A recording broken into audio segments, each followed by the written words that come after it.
রিমান্ডে কেঁদে কেঁদে গোপন তথ্য ফাঁস করল খুনি ফয়সালের স্ত্রী। জানালেন মাস্টারমাইন্ড দেশেই আছে, তদন্তে নতুন মোড়। এরপর জানিয়ে দিব, অবশেষে সন্ধান পাওয়া গেল শহীদ হাদির খুনির গোপন আস্তানার। রাষ্ট্রপতির সরকারি বাসভবনে খুনি ফয়সালকে পাওয়া গেছে। বেরিয়ে এলো চাঞ্চল্যকর তথ্য। এই খুনের নেপথ্যে রয়েছেন খোদ রাষ্ট্রপতি নিজেই। এরপর জানিয়ে দিব, ফয়সালের স্ত্রী ও বোনের বাসার সিসিটিভি ফুটেজে মিলল ফয়সালের সাথে হাদি হত্যার মাস্টারমাইন্ডের চাঞ্চল্যকর ভিডিও। এবং সর্বশেষ জানিয়ে দিব, নিজের জালে নিজেই আটকা পড়ল খুনি ও তার মাস্টারমাইন্ড। শহীদ উসমান হাদির খুনের ঘটনায় রাষ্ট্রপতির সরাসরি সম্পৃক্ততা ও অর্থ লেনদেনের প্রমাণে নতুন মোড়। এতক্ষণ শুনছিলেন সংবাদ শিরোনাম, এখন থাকছে বিস্তারিত।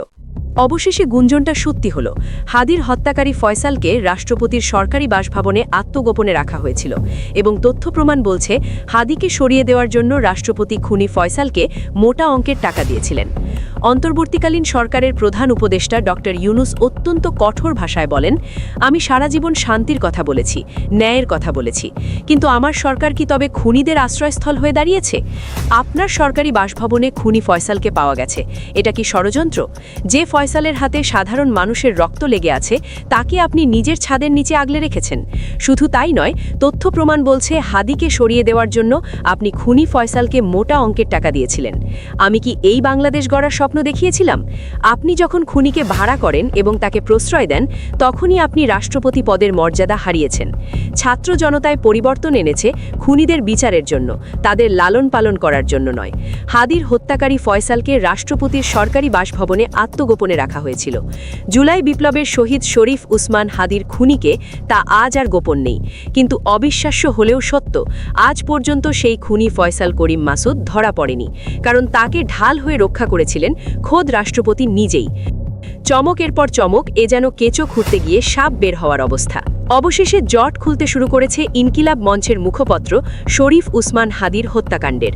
এতদিন ধরে পর্দার আড়ালে থাকা মূল হোতাদের মুখোশ এবার খসে পড়তে শুরু করেছে। পুলিশি তদন্তে বেরিয়ে এসেছে এমন সব চাঞ্চল্যকর তথ্য যা দেশের রাজনৈতিক অঙ্গনের রীতিমতো তোলপাড় সৃষ্টি করেছে।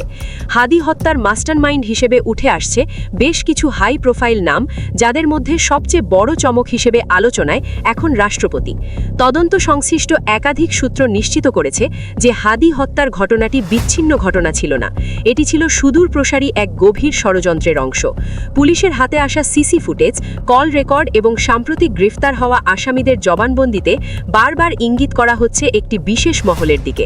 তদন্তে দেখা গেছে হত্যাকাণ্ডের আগে এবং পরে বিপুল অর্থের সন্দেহভাজন লেনদেন হয়েছে, যার গন্তব্য এবং উৎস খুঁজতে গিয়েই গোয়েন্দাদের রাডারে চলে এসেছে রাষ্ট্রপতির নাম। শুধু সোশ্যাল মিডিয়ায় নয়, একবার এক তথ্য দিয়ে খোদ প্রশাসনের দ্বারাই বিভ্রান্তি ছড়ানো হয়েছিল যাতে রাষ্ট্রপতির নাম সামনে না আসে। তবে হাদির খুনির অবস্থান নিয়ে সর্বশেষ যে তথ্য পাওয়া গিয়েছে তা শুনলে রীতিমতো চমকে উঠবেন প্রিয় দর্শক, কারণ তিনি এমন এক জায়গায় সুরক্ষিত আছেন যেখানে শুধু রাষ্ট্রের প্রভাবশালী ব্যক্তিরাই আশ্রয় পান।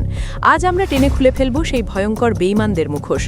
রাষ্ট্রপতির সরকারি বাসভবনে দায়িত্বশীল এক পুলিশ কর্মকর্তার বরাতে জানা গেছে, শহীদ উসমান হাদির খুনি ও সাবেক ছাত্রলীগ নেতা ফয়সাল করিম মাসুদ বাংলাদেশেই আছেন এবং বহাল তবিয়াতে অবস্থান করছেন।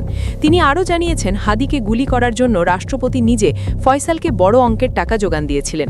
প্রশ্ন হচ্ছে, রাষ্ট্রের সর্বোচ্চ অভিভাবকের আসনে বসে একজন খুনিকে ভাড়া করা এবং তাকে পাহারা দেওয়া কিভাবে সম্ভব? শরীফ উসমান হাদির হত্যাকাণ্ড এখন আর শুধু একটি খুনের ঘটনা নয়, এটি রূপ নিচ্ছে ক্ষমতা, ভয় আর বিশ্বাসঘাতকতার এক ভয়ঙ্কর অধ্যায়।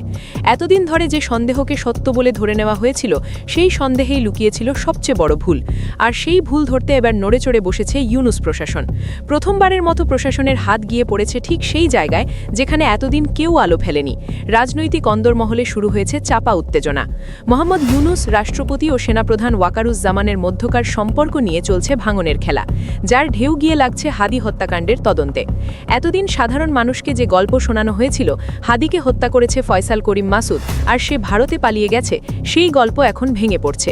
কারণ আশ্চর্যজনকভাবে লিখিতভাবে প্রশাসনের পক্ষ থেকে এমন কোনো চূড়ান্ত তথ্য কখনোই প্রকাশ করা হয়নি, বরং ডিজিএফআই এর অনুসন্ধানে বেরিয়ে এসেছে এক ভয়ঙ্কর সত্য, যেখানে শুটার ফয়সালের নামের সঙ্গে জড়িয়ে যাচ্ছে এমন এক শক্তি যার ছায়া সেনাপ্রধান পর্যন্ত বিস্তৃত বলে আলোচনা চলছে।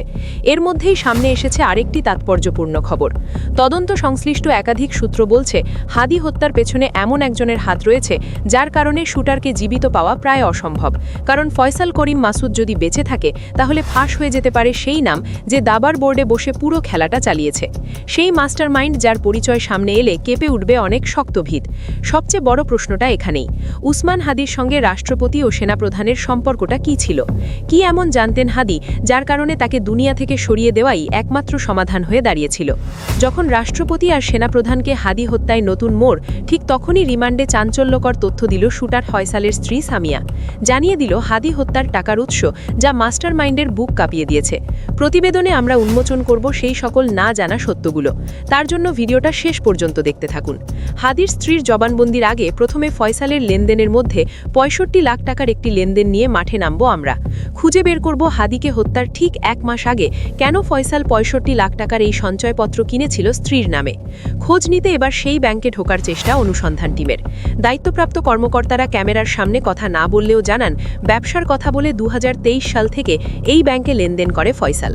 ব্যাংক লেনদেনের তথ্য বলছে, ফয়সালের প্রতিষ্ঠান অ্যাপলসফট আইটির নামের হিসাবে গত বছরের ৩ নভেম্বর জমা হয়েছে ৪২ লাখ টাকা, যা আবার এসেছে মিডল্যান্ড ব্যাংকে থাকা তার অ্যাকাউন্ট থেকে।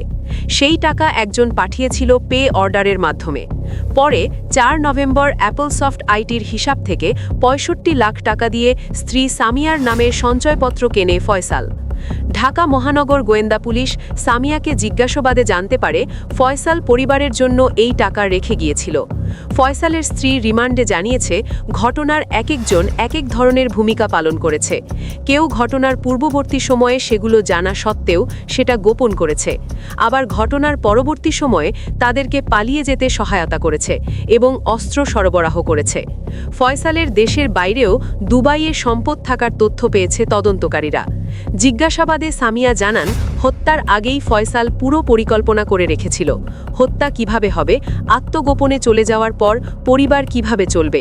সে কারণেই স্থির ভরণপোষণের জন্য এই ৬৫ লাখ টাকা সঞ্চয়পত্রে বিনিয়োগ করা হয়েছিল, যাতে প্রতি মাসে লাভের টাকা দিয়ে পরিবার চলতে পারে।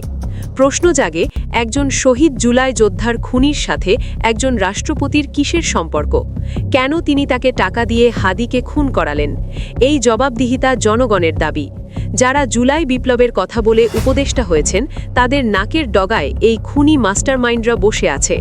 এদিকে জুলাই শহীদদের নিয়ে শোক প্রকাশ করা হচ্ছে, অন্যদিকে হাদির খুনিদের টাকা দিয়ে সাহায্য করে ভিআইপি প্রোটোকলে লুকিয়ে রাখছেন রাষ্ট্রপতি। এটা জুলাই চেতনার সাথে চরম বেইমানি।